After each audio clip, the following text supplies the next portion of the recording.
because again, we don't know whether it's going to be good or bad now. We know it's bad because of modern interpretations This of doesn't owning a even make person. sense with the biblical context. That's why God said to get slaves from other nations, because he had just freed his people from slavery in Egypt. They knew that Right. slavery was bad.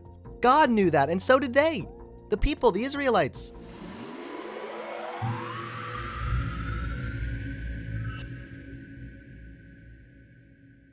My friends, today is the day that we once again get our fedora. I will go get it right now.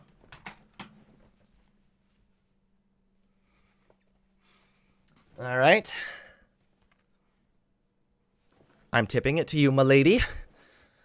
Now, I want to go over some stuff regarding the Bible, okay? Because as you know, I'm a free thinker.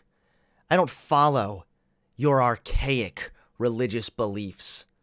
I'm not a sheep. I am, in fact, an individual and a free thinker. So, we're going to go over some Bible stuff. Please stop. Never. So, the more I've dug into the Bible, the more ammunition I seem to be finding against Christianity. I've heard people say that, well, at least I've heard some people say that the way that they actually became an atheist was simply by reading the Bible. And sometimes that's true. Sometimes just reading the Bible, you're like, wait, I'm supposed to take all this shit literally?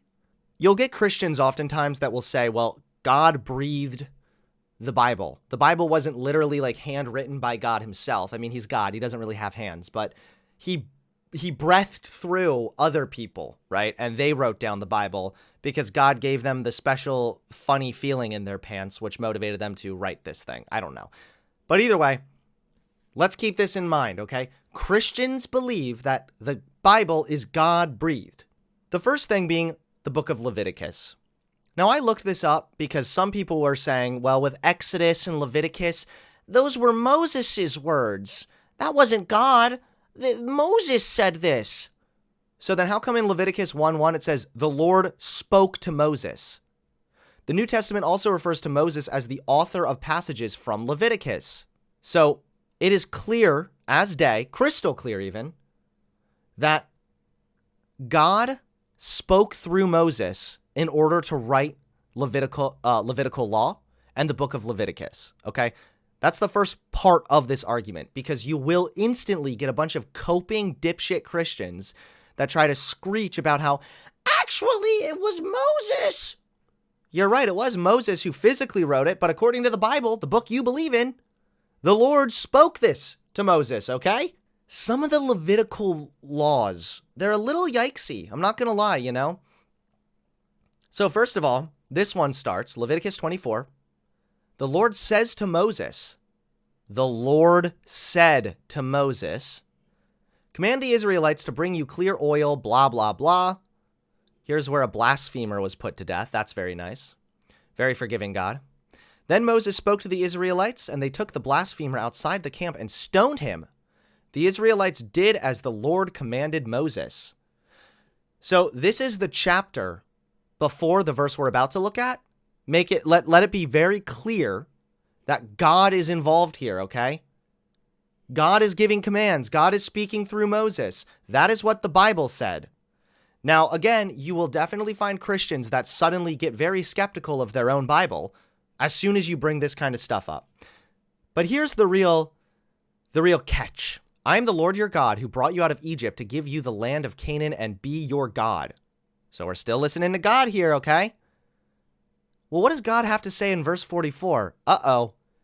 Your male and female slaves are to come from the nations around you. From them, you may buy slaves. You may also buy some of the temporary residents living among you and members of their clan born in your country, and they will become your property. You can bequeath them to your children as inherited property and can make them slaves for life, but you must not rule over your fellow Israelites ruthlessly. Here is God directly saying that you can have slaves. It's fine with me. You know, you want to go purchase another human? Fuck yeah. Here's my God blessing, okay? Go for it, honey. That's the verse of the Bible here. Now again, you're gonna have Christians who are going to start seething and saying, well, this was actually written by Moses. No, shut the fuck up. You are claiming that this book is your moral foundation. Then why is it that God is A-okay saying don't eat shrimp and don't wear mixed fabrics, but it's fine if you own another human being as your property? Apparently God is able to say, hey, if you ever step foot in a Red Lobster, I will smite your ass. But he's like, but if you decide to purchase another person, that's cool. Just make sure they're not an Israelite. That's all. As long as you're not owning an Israelite, go to the other land and you can take those people. They're fresh for the pickings. Let's also read the Exodus slavery verse. Exodus 20. This is the verse I was looking for. Anyone who beats their male or female slave with a rod must be punished if the slave dies as a direct result. But they are not to be punished if the slave recovers after a day or two, since the slave is their property. Thanks, God. Good to know. Thanks for the helpful tips. These are the laws you are to set before them. So this is God, again, speaking to Moses and giving him these instructions. So he's like, if you decide that you want to get a slave, go for it, okay? Just make sure it's not one of my people. I don't want them stuck in this shit. All right, you can go over to the Canaanites. You go enslave those losers, all right? But you leave my people alone. I want to make sure, though, that we're not getting stuck in this cycle of here's what the Bible said, it's bad, and that's it. You got to read the other side, too. You got to hear what are the arguments? What's the defense of this verse? Because Christians are probably sweating a little bit. From gotquestions.org, a Bible website. I think that this is probably a good source to look at, okay? Question, does the Bible condone slavery? All right, let's see what they have to say here. There is a tendency to look at slavery as something of the past, but it is estimated that there are today over 27 million people in the world who are subject to slavery, forced labor, sex trade, inheritable property, etc. As those who have been redeemed from the slavery of sin, followers of Jesus Christ should be the foremost champions of ending human slavery in the world today. Hate to break it to you, but when slavery was a thing in America, there were a fuck ton of Christians that justified slavery by using the Bible. I know, that's really an inconvenient one, but it's true. The question arises, though, why does the Bible not speak out strongly against slavery? Why does the Bible, in fact, seem to support the practice of human slavery? This is a good question, okay? The Bible does not specifically condemn the practice of slavery. Uh-oh. I'm glad they're admitting it. It gives instructions on how slaves should be treated, but does not outlaw slavery altogether. Many see this as the Bible condoning all forms of slavery. It doesn't have to be all forms of slavery if we're talking about owning another human being as your property. What many fail to understand is that slavery in biblical times was very different from the slavery that was practiced in the past few centuries in many parts of the world. Oh, okay. That makes it so much better. So because it's a different type of slavery, you see. Yeah, they were owning people. Yeah, God said it was A-okay, but it was different, okay? It wasn't the same type of slavery as American slavery. The slavery in the Bible was not based exclusively on race. People were not enslaved because of their nationality or the color of their skin. I guess that makes it better? I don't know. In Bible times, slavery was based more on economics. It was a matter of social status. People sold themselves as slaves when they could not pay their debts or provide for their families. So all I'm hearing is, yeah, they were able to own people as their property, but it wasn't on racial grounds, so it was okay. In New Testament times, sometimes doctors, lawyers, and even politicians were slaves of someone else. Some people actually chose to be slaves as to have all their needs provided for by their masters. Again, I fail to see how this is helping your case. When God tells you to directly go get your slaves from around the nations, do you think there were like a bunch of people that were like, oh, pick me, please, over here, I want to be your slave? I highly doubt that. The slavery of the past centuries were often based exclusively on skin color. In the United States, many black people were considered slaves because of their nationality. Many slave owners truly believed black people to be inferior human beings. The Bible condemns race-based slavery in that it teaches that all men are created by God and made in his image. At the same time, the Old Testament did allow for economic-based slavery and regulated it. The key issue is that the slavery the Bible allowed for in no way resembled the racial slavery that plagued our world in the past few centuries. I don't want to just look at something and then say, look, the Bible said it, it's bad, take it out of context, wah, wah, done. I want to actually know, what is the defense here? Well, the defense, my friends, is that, yeah, it was still slavery. Yeah, God still said you can own another human being, but it wasn't as bad as the American slavery. Okay, cool. So it was different slavery. It was slavery 2.0. Okay. Thank you, God. Almighty creator, who allegedly can tell me all sorts of things not to do, like, don't put on mixed fabrics, loser. But if you want to slave, have fun. You round those suckers up. Sorry, all right? I'm sorry that God allegedly only advocated for slavery plus. Doesn't matter. It is slavery at the end of the day. Slavery is owning another human being as property. I don't even care if they submit to you as a slave. That could have been the customs at the time. Doesn't mean it's morally correct. This is morally bankrupt. And Christians still want to cling to this Bible as their moral foundation.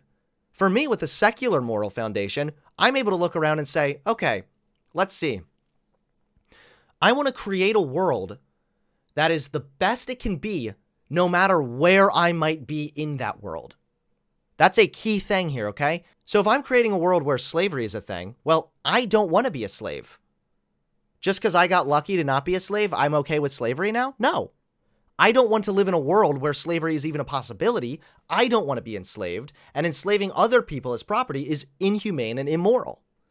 It leads to harm, and it ultimately leads to a ton of negative social unrest and whatnot. It's a bad thing to do.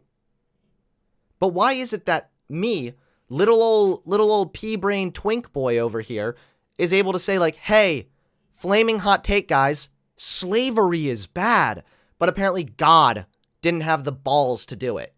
And here's a really interesting article from Time magazine showing how Christian slaveholders use the Bible to justify slavery. Okay. So a couple things. I've been Catholic for a long time, left the faith, and kind of came back to it. And I understand the perspective that you have because I had looked at it in a similar fashion in like my mid to late teens and early 20s. Because I totally understand. Yeah, we kind of went through some similar things. I hate to cut you off here, but how the fuck does any context justify these verses, please? So we have to consider, let me set a framework for you. If we go under the interpretation that God created all things, he created us with the free will to love him and obey him. Because the only way to love is through free will. In the context of the Old Testament, and mind you, I'm not a theologian, this is extremely heavy stuff to understand, but I'm going to do my best to kind of offer a different perspective. Okay. In the context of the Old Testament, God's creation, man, had gotten to the point where they were so disobedient of God and doing things so wrongly and so different that he stepped in to kind of help correct them. And part of this correction was in the better treatment of slaves up to a point. So why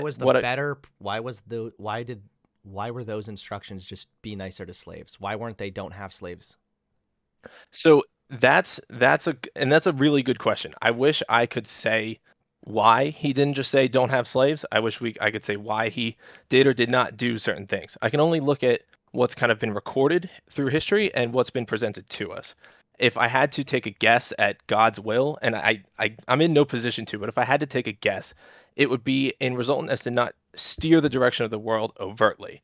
Part of it, like you can look at the motivations of separating Jews from Christians, because there weren't really Christians in Old Testament time. There were Jews, they were similar. So he was setting rules for Israelites, etc. And we don't look at that. And a lot of what you've discussed here is what's considered Mosaic law. And Mosaic law was superseded by Christ's arrival. Not all of it, but there's a fair chunk of it. There's verses in the New Testament, for example, that talk about slaves obey your masters and whatnot as well. But again, I don't care if it's Mosaic law or was fulfilled by God or Jesus or whatever. The point here is that God himself gave Moses these commands, and those commands included slavery. It was a condoning slavery. Like, that's the thing, is every time people try to make a coping excuse here, it sounds ridiculous. How does this make this Just okay? that's a fair point. It is, and I can understand not wanting to see the morality of today's Christians when looking at the context of the Old Testament God. The Old Testament God is considered the Father, whereas modern Christianity and Christianity since Jesus' time talks primarily about God the Son, or Jesus Christ the Son. So if we were to talk about God the Father and why he thought slavery was okay, we have to kind of define what slavery is. And if we take a modern definition of slavery, that runs the risk of misunderstanding the scripture from back then. It Because doesn't the have scripture to be a modern thing of slavery. We already went over no. the thing that talked about how it was different from slavery nowadays, or what we Mhm. consider slavery nowadays. We think of chattel slavery. We think of black people being forced to come here and work and whatnot. But none of that negates the fact that we have now God the Father telling his people how to own other people as property. How is that moral in any So way? so let me then ask, the morality that comes from owning another person is, I'm not going to say relative because God's morality is objective, but I guess I would ask you, why is, and this is honest, I'm not trying to be inflammatory, why is owning another person immoral? Where does it stem from being immoral? Because Because you can make a human lot beings of, have free will and human beings are not property, and treating them as such is detrimental not only to the individual but also to the broader society. That's why. okay, so So you brought just up just bring this you, up, just make this clear that now you're getting into the territory of defending slavery to a degree, so long as it's the nice slavery. no, I'm not defending it. I'm trying to define it. And you brought up 3 points. You brought up free will, property, and what was the third one? I shouldn't have said free will. I should have better or rather said autonomy. People have autonomy. Okay, so autonomy, property, and what was your third point? That that's detrimental not only to the person who's enslaved but also to the broader society at the end of the day.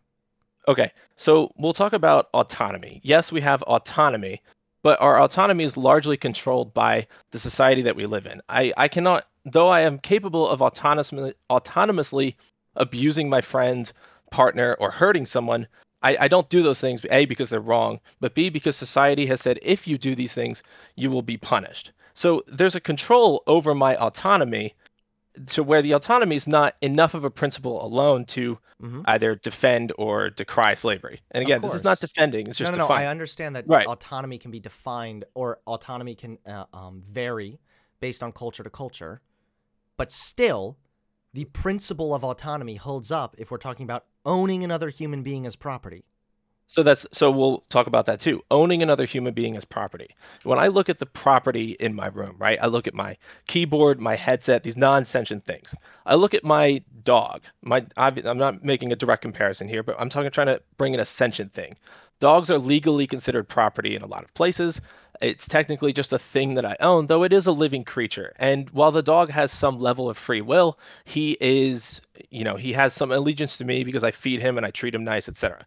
That's the something being property and defining ownership. Ownership is really just how much you're willing to fight for something. You only own something insofar as someone else has not tried to take it from you. This is So just defending slavery right now. but it's not defending, because hear me out. We need to define slavery, because then you asked why we can't apply a modern understanding of slavery to the Old Testament, and I'm trying to get to that I point. don't need to apply a modern day of slavery to the Old Testament. It doesn't matter if But it's the same as modern day slavery or if it was completely different. My moral qualm here is owning another human being as property. You can talk about owning a dog or whatever as property and whatever, but we're talking about another human being. You wouldn't want to be a slave at that time, would you? So that's the thing. I can't say for certain because I don't have the historical context at the time. But I'm not trying to defend it. I'm trying to establish a definition for slavery and the counterpoints that you've established for it being bad. Because what I'm ultimately trying to get to is, we could argue for a modern form of slavery in the form of taxes. If, like, for example, I'm a That's not homeowner. slavery. If hold on, I'm a homeowner. If I don't pay my taxes, I'm ordered to do something. I need to come up with money and pay my property taxes. If I don't pay my property taxes, the government's coming after me. And if the government comes after me and I don't want them to do this, much as a slave would not want his master to come after him, they're just going to kill me. Because if I put They're up a not going to fight, kill you. They're going to no, no, no. bring you to prison, and that's a Hmm. violation of the law at the time. Right. That we're not So talking about you being owned as a piece of property. right, but that's the thing. Again, property is only something that you have. Like, I'm not going to say property is in your possession, but property is just something you have that someone else hasn't taken from you yet. You can only establish what your property is by No. either So hold illegal on. If or somebody kidnaps my child, does that make it make my child their property? technically yes, even though they're your child. You Got it. birthed Okay. them, So what you're but does doing the right now is child belong to creating an you? insanely stupid definition to try and justify the slavery in the Bible. I'm not trying to create a stupid definition. You I'm are. trying Your to definition's no, very dumb. If somebody kidnaps I'm my child, then it is not my child does not become their property. It's another no, not human on a being. It is not a part it is not a piece of property. The Bible explicitly says you can go and purchase other people from the surrounding nations and then pass them down to your children because they are your property. again, You're not offering a justification here at all or even an argument really. no, I've been trying to get to that. I can't have you call. We need to define what property is because all of this is going to get to how slavery was defined in the context of the Old Testament, and then from there, I I would don't ask you to pull up a care. specific. I don't But you care about any of this. Why do I okay? care about So how property was defined if they were defining human beings as being a piece of property? because you're a person 2,000 years later trying to refute an entire religion and coming from a modern context. So, to have an honest discussion about historic context of the Bible, we need to talk about what property is, even just morally, ethically, conceptually, because conceptually, property is just something you have in your possession. If someone kidnaps your kid, they have them in their possession now. They're Okay, so not I see what you property in mean a that legal by sense. the term of purely semantics, a thing or things belonging to someone, possessions collectively. But again, we don't refer to human beings as being your property. Me having my kids here, they are not my property. They are part of my Sure. family because they're another human being. And by recognizing them as such, we are validating their humanity. By referring to another human being as property, you are literally devaluing their value as a human being. You're reducing them to something that they are not. So how would you then define the value of a human being? Because I define the value of a human being as being a creation of God. All humans are created equal in the eyes of God. And the value of a human being is the value of someone to him. It's the value of his creation. I think people can have a different objective value in their given society, like the criminal versus the doctor, but that's kind of a separate discussion. I don't agree with the concept of a human being property, just conceptually and morally and in a modern context of how we define property. But when we look at what slavery is, I mentioned something like taxes because slavery can be metaphorical and both literal. And I know It's you've not mentioned literal. metaphorical. It's not metaphorical in the Bible. What's the metaphor for how to beat your slaves? So, okay, so let's address that then. Well, hold Let on. me get Before the, we address that, I'm sorry. I know I asked a question, but here's the best definition I think for property. Property is something that is owned, whether it is goods, land, or creative. So something that is owned. I don't own my wife. I don't own my children. They are part of my family because they're another human being. When we're talking about owning somebody else, owning another human, you're stepping into immoral territory now so how would you define that as immoral? Because a lot of because you're stripping non-religious. somebody of their autonomy and you are then using them as nothing but a piece of property, reducing them to labor to give you something where they're getting absolutely nothing in return. And again, you're dehumanizing them in the process because now you're referring to them as your property rather than realizing that they are another human being. I thought that we're all created in the image of God. What happened to that one? we, Did God we forget that abs- like the surrounding nations were also created in his image, or was he cool with other people in his image who Christians tell me humans have intrinsic value? Was he cool with them being enslaved? So technically, you could loosely maybe say yes, but you have to also understand how God has treated his creation over time. The Old Testament God is defined as being not vengeful, but very, very strict and aggressive with his people. I mean, you can talk about the flood, you can talk about the plagues, you can talk about the burning of Sodom and Gomorrah. There's a variety of stories and texts that describe him as being a very aggressive individual. To where, yes, to him saying, for this group of people in this specific land, in this specific context, you can have possession of this other type of people. We have to look beyond just the verse that you've pulled. We also have to understand how that applies to modern Christianity. But again, I know we're not talking about modern Christianity. We're just talking about how God behaved in the Old Testament. It's There's a reason crucial, that, though, because Christians build their morality on this thing. yes, but our morality is not built solely on Old It Testament law, doesn't and it have to really be. shouldn't. It literally doesn't have to be. The point of the matter is that virtually any Christian you talk to will tell you that God is ultimately the author of morals, that he dictates morality, and he is a moral foundation. I don't want to put my morals on a foundation that justifies slavery in any form. You're not offering any kind of you're not offering a defense right now. You're just saying, well, if we define slavery, then technically it's I don't care. They owned human beings, other sentient creatures, essentially. They owned them and were even furthermore instructed by God on how to beat them so long as they don't die. We're not talking about some metaphorical, well, they were like a servant who, they all loved, blah, blah. No, that's not what was being said here in the Bible. How does this justify it? So let me ask you, let me have you pull up the specific verse and we'll look at the context around it and what he means. Because ultimately, yes, God was Okay. condoning slavery. But what I'm trying to get down to the bottom of is how we interpret slavery. Because yes, I would agree with you when you say, especially today, that owning someone as property would be immoral. And I would Owning argue somebody that, as property has always been immoral. Even if it wasn't understood back then, it was still immoral. And if we're appealing to an omniscient, all-knowing God, he should have known that. and he did know that. But I would argue, I would literally say that the rules have changed with Christ's arrival because he So sought he to knew it ultimately was bad, correct the but course still of. condoned it. That makes it But he's even not. worse. No, he's not. I'm not saying he knew it was bad. I'm saying he knew it was something that happened. Whether it's bad or we know it's bad now in that it was, I don't want to say changed to be bad. But again, let me just circle to how we're defining slavery. If we're just talking about ownership of another human, that's bad. And we know that's bad And now. that's what God said. Very and it very well could. So let me actually look It's at your stream Leviticus here. 25:44 through 46. Your male and female slaves are, you know what? Let me pull up the full chapter. The Lord said to Moses at Mount Sinai, speak to the Israelites and say to them. So this is what he is to say to them. Let's go down to verse 44.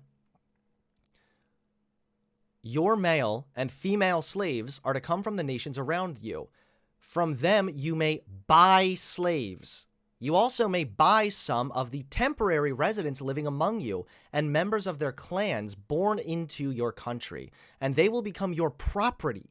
You can bequeath them to your children as inherited property and can make them slaves for life, but you must not rule over your fellow Israelites ruthlessly. There is literally no defense you can give for this that is going to make this okay. None. Literally none. This is God deliberately giving instructions on how to buy slaves and how you can pass them down as property.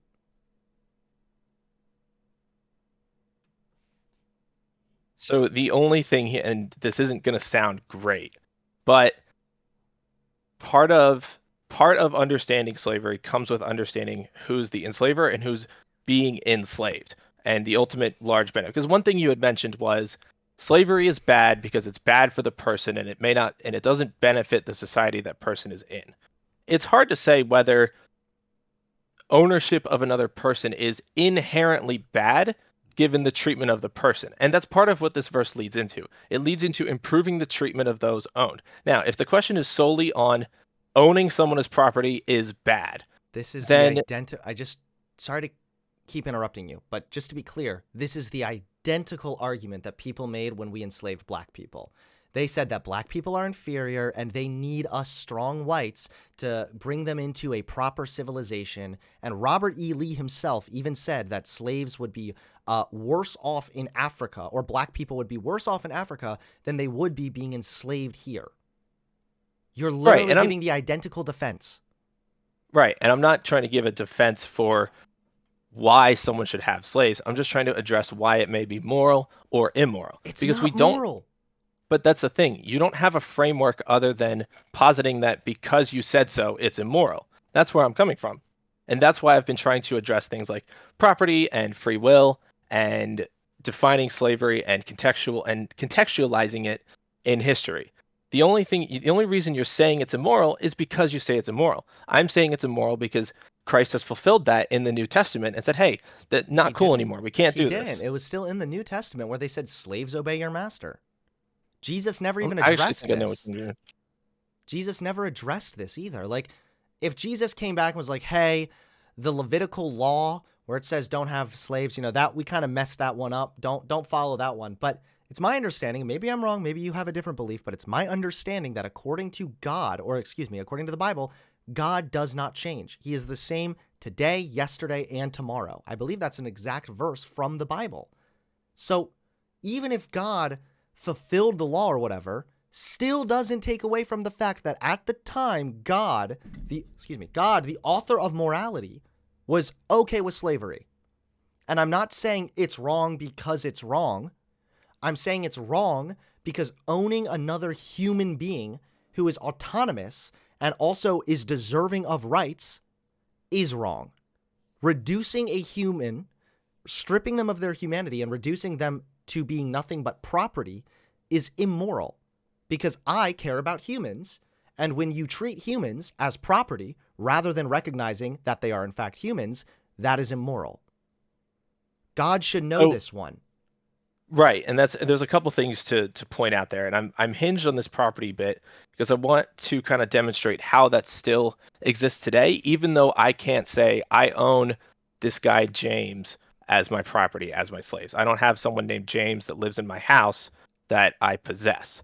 But I will say that we are still enslaved to certain things in the world that, while we're not owned by a specific person or entity, our life is more or less at risk if we don't follow a certain line of behavior. So I'm not trying to defend or justify slavery. I am saying, though, that it's not inherently immoral if you consider how we may still be enslaved today, even if it's not to someone we call master that holds a whip. When I talk about taxes from It earlier, doesn't have when to. I Okay. We're going to have to wrap this one up soon because you're just saying the same thing. I don't care if it was the nicer version of slavery. It was slavery. It was owning another human being as property. I want to ask you a question. Do you think that owning another human being as property is moral? Yes or no? no, Okay. So, would you want to be a slave? depends. Okay. Based on your Right? knowledge, would you want to be a slave back in those times? Would you want to be taken from your village and brought off to some foreign area where you were then enslaved for your life? So No, no, before this I is answer hold the on, but no. This is yes or no. okay, if your argument is only hypotheticals, I can't have a discussion with you. It's not It's not only like hypotheticals. I'm you're pointing out. positing a hypothetical No, about you what are I like to be a clearly slave. you clearly would not want to be a slave, and you don't want to bite that bullet because you know that suddenly now you realize, wait a minute, I wouldn't want to be a slave. It's not good to have a society where people are enslaved. I'm an autonomous human that has goals and desires, and I don't want to be enslaved. And that exposes right there that it's wrong to have slaves. Yeah, not inherently. You're positing that it was just something they were taken and possessed. The context to which slaves were sold in Old Testament law is something that I personally still need to read up on, but my loose understanding of it is it wasn't just like, pillaging villages and you just take whoever you wanted and there you go. Oftentimes they were sold, traded, or exchanged, which again, not a defense because we're still talking about human beings being treated as property. But the biggest question you have, and I'm not trying to go in circles, but the biggest question you're having is God permits slavery, and I'm asking you why slavery is bad. To which you've answered, it is the ownership of their property. You're preventing their autonomy. And you're Human stripping life them is of their not a possession. humanity. Whatever that. What do you mean by stripping of humanity? What You're is humanity reducing to you? you're reducing them to nothing but property at the will of somebody else for their entire life. That's why I So keep asking you if you would want to be a slave, because obviously the answer is no, but you don't want to answer that one because then you realize, wait a minute, if I don't want to be a slave, odds are they wouldn't have wanted to be slaves either. And if I don't want to be a slave, we probably shouldn't encourage a society in which slavery is okay, which is what not God did.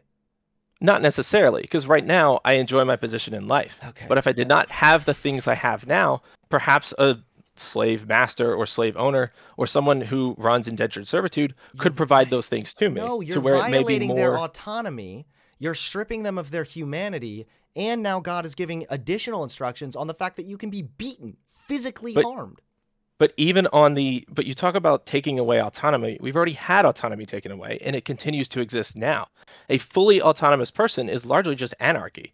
So that's not I'm not saying autonomy is not. entirely have autonomy. Obviously, we need to have laws and restrictions. We can't have people running around naked because they have autonomy. But that's a But massive why? but that is a massive leap from, well, autonomy really is an entire thing now, so it's okay to have slaves. Again, I would then ask, why is it not okay to run around naked? Because in a lot of ways you're actually hurting other people. How so? People Why don't want to would be you? exposed to your genitalia. It's inappropriate. It has the chance to be very inappropriate and psychologically damaging for not only people, but also children. So I can list off a couple harms that are most likely to occur from indecent exposure. But why would that be harmful? If I'm just walking down the street naked, I'm just doing my thing. Why would my body be offensive or harmful to someone else? Where do you draw the So justification? if you whip your dick out in front of a playground, is that good or bad? Well, boys have penises and girls have vaginas. I would say it's bad for the implications of someone doing that. But if we lived in a nudist commune, why would that be bad or immoral? I don't know. It might not be bad or immoral if it were in a nudist colony, but I don't really care that much because at the end of the day, this has nothing to do with slavery. Okay, so if Saying we're I have personal again, autonomy to no, but walk around naked, therefore I can have slaves is not following, my dude. no, I know. That's why I'm just trying to say that personal autonomy is not as sufficient an argument against slavery or indentured servitude or debt fulfillment as you may think it It is, is. because There's we a already level have of autonomy restricted. no, there's a level of autonomy that we are all owed, I believe, as human beings. And part of that What? is that we are not reduced to being somebody else's property. Okay, so let me address that. Let me ask a question then. If you said that you believe we're owed a certain amount of autonomy, right? I think that that's important for humanity, yeah. Okay. Now, if we considered a different moral framework, because I'm coming from a moral framework of Christianity and specifically Catholicism, you'd be coming from a moral framework of, how would you describe it, just shortly? I come from a secular moral framework of assessing whether or not something does harm to general society, to the individual, and to other people.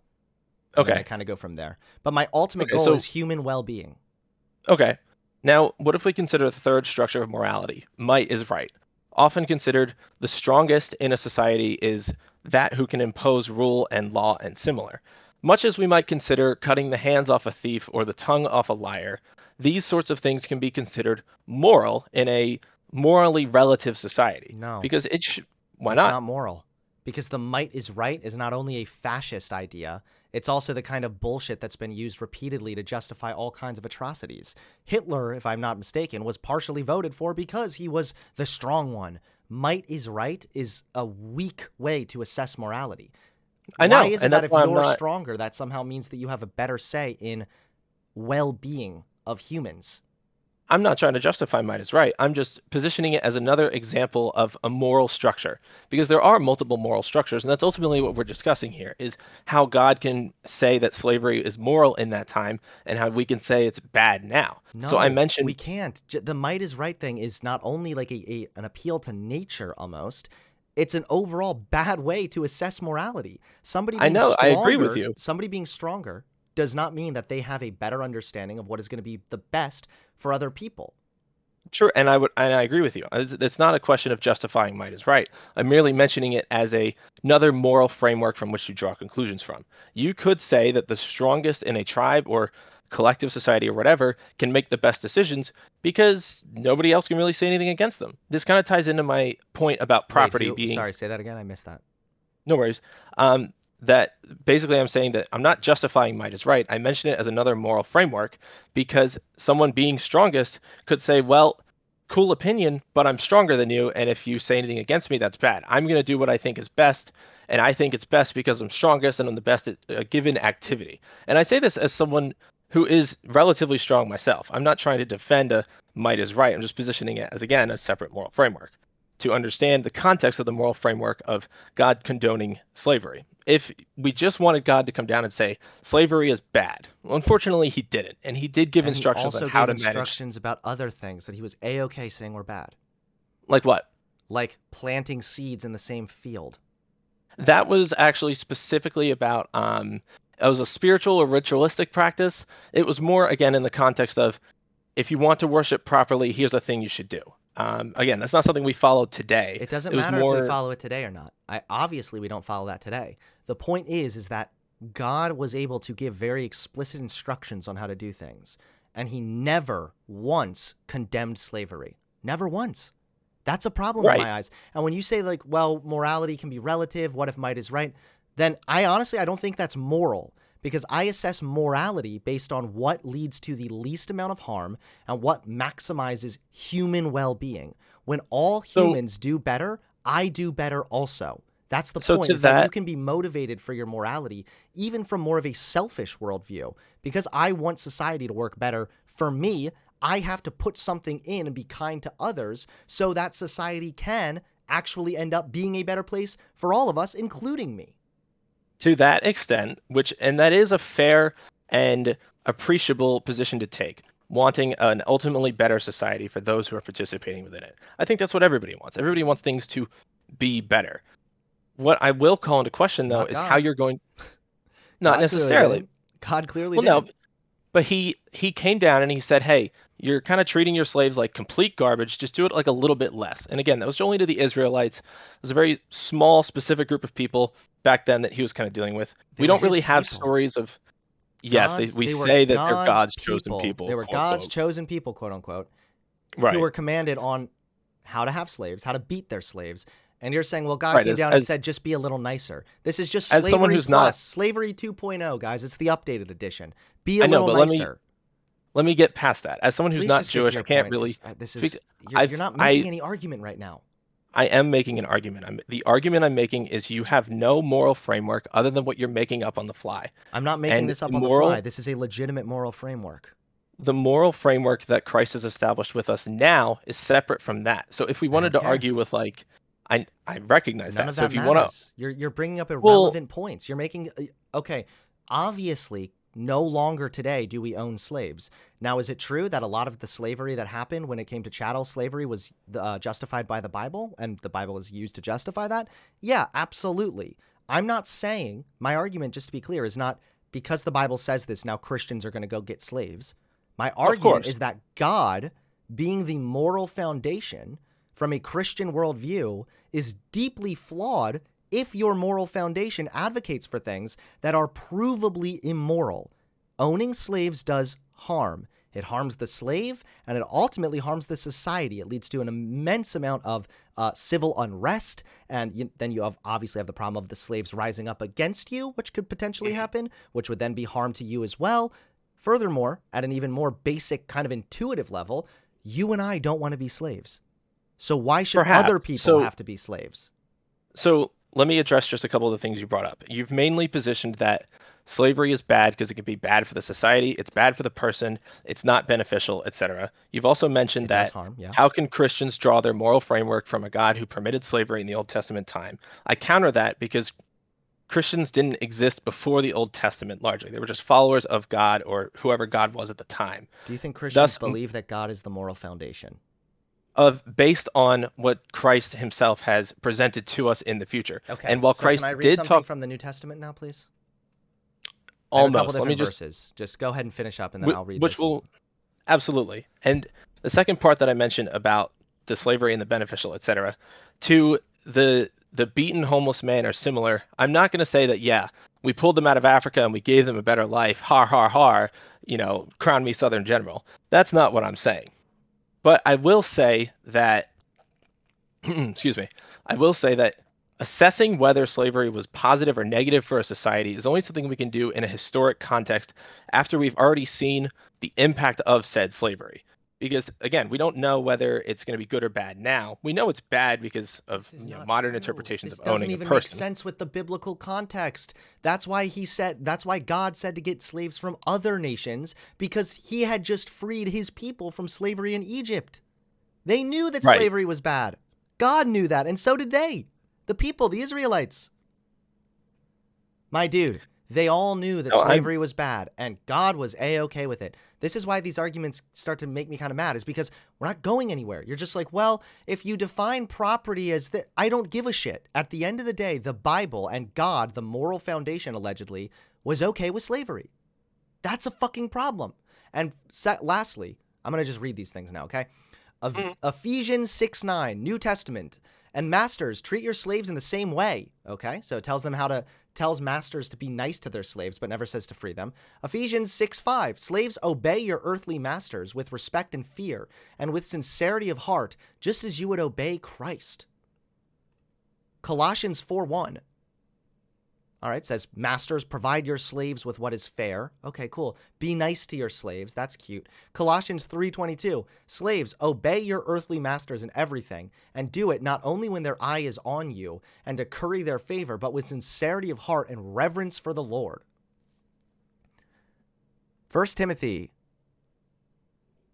6:1, all who are under the yoke of slavery should consider their masters worthy of full respect, so that God's name in our teaching may not be slandered. Ooh. 1 Peter, slaves, in reverent fear of God, submit yourselves to your masters. Do not only to those who are good and considerate, but also to those who are harsh. 1 Peter 2:18, my dude. I'm sorry. All right, I know I'm being kind of aggressive here, but this is my problem. There are chuckle fucks that go up here and start, like, I know you're not quote unquote defending slavery, but in a lot of ways you are. You're like, well, in the Bible, it was nicer kind of slavery. You know, I don't care. Slavery is immoral. You're violating another human being's autonomy, and you're ultimately leading to more harm. I've already established that the way in which I assess morals, and the way that most humans do, even if they don't acknowledge it, is based on maximizing human well-being. And you're not maximizing humans' well-being if you are enslaving some humans. That's not how it works. But either way, okay. I appreciate you coming on here and trying to explain this to me. It's just, please, stop. Just stop believing in this. Stop. Fair. Then, okay. Well, so, all right. If you don't want to address the slavery thing, I'd happily discuss anything else as it pertains to Christianity, Catholicism, or the Bible in general. Maybe we can talk another time, because this is starting to give me a headache. I'm sorry, dude. It's just... You haven't given a defense. Absolutely. God defended slavery. God said it was okay to have slaves, and God gave instructions on how to have slaves in the Old and New Testament. That's immoral. Therefore, it's unfair to assess the Bible or God as some foundation of morality. The only counter I have to that, and if we want to close out here, is that I can't say if... I don't think either of us can say if slavery is a net negative or positive. And I mentioned autonomy, and I mentioned property. I mentioned all of these things because to quantify what is good or bad for a human society is largely impossible to do.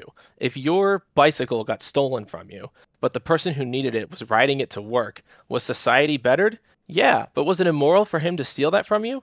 Also, yes. No, the reason it's immoral is because maybe he was temporarily bettered by stealing your bike, but I don't want to live in a society in which my shit can get stolen. When I own actual property, not other humans, but when I own actual property, I don't want my property to be taken from me, as other humans also don't want their possessions taken from them. So, sure, maybe it brought some temporary benefit for that guy, but you know what? If he goes and starts stealing bikes all the time, you're now encouraging other people to start stealing bikes all the time. Eventually, that's going to lead to his bike getting stolen. And now, by his action to bring him some temporary pleasure, he has now resulted in a society in which it's worse for him. Possibly. That's why. But if we extrapolate it further, but it's merely the principle of, like, Robin Hooding something. Okay. I would just ask if you take contention with the Old Testament God, which is also a fair the New position. Testament God stays the same. Okay, well, let's talk another time. All right. Holy shit, I'm done. Oh my God. This is what I mean with the Christianity shit. Don't forget to hit that subscribe button and click the bell so you get notified when I drop a new video.